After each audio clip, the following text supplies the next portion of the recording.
Hi to all.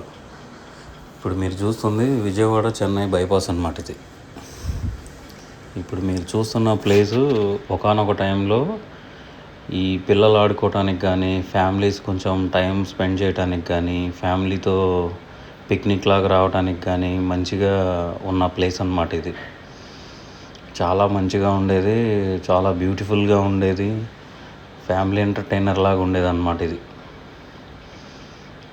Manasa Sarovaram.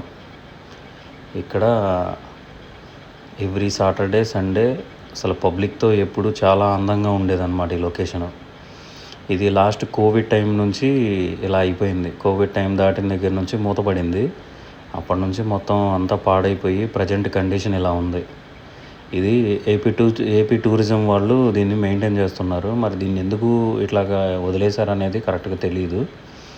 కానీ ఒకానొక టైంలో మాత్రం ఇది చాలా బాగుండేది. ఇక్కడ బోటింగ్ పాయింట్ ఉంది. ఇప్పుడు ఇవి చూస్తున్నారు కదా వాటర్, ఇవి అది బోటింగ్ పాయింట్ అన్నమాట. అది ఇక్కడేమో వాటర్ వరల్డ్ అని చెప్పేసి అని అలాగా లోపల ఉండే వాటర్ గేమ్స్ అని అలాగ జరుగుతూ ఉండేవి. చూడండి చుట్టూ గార్డెన్ లాగా ఉండేది ఇది మొత్తం. ఇదంతా ఇప్పుడు వానలకి తడుస్తూ ఎండకి ఎండుతూ మొత్తానికి ప్రజెంట్ కండిషన్ ఇలా ఉండేది.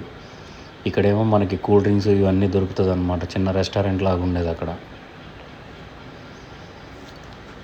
చక్కగా పచ్చటి అందాలతో ఉండే ఈ పాయింట్ కోవిడ్ తర్వాత మొత్తం ఇలా అయిపోయింది. మొత్తం అంతా పాడైపోయి ఉంది. అయితే అక్కడ ఉన్న వాళ్ళని అడిగితే ఈ 2-3 ఇయర్స్లో మళ్ళీ చేస్తారు అని చెప్పేసి అని అన్నారు.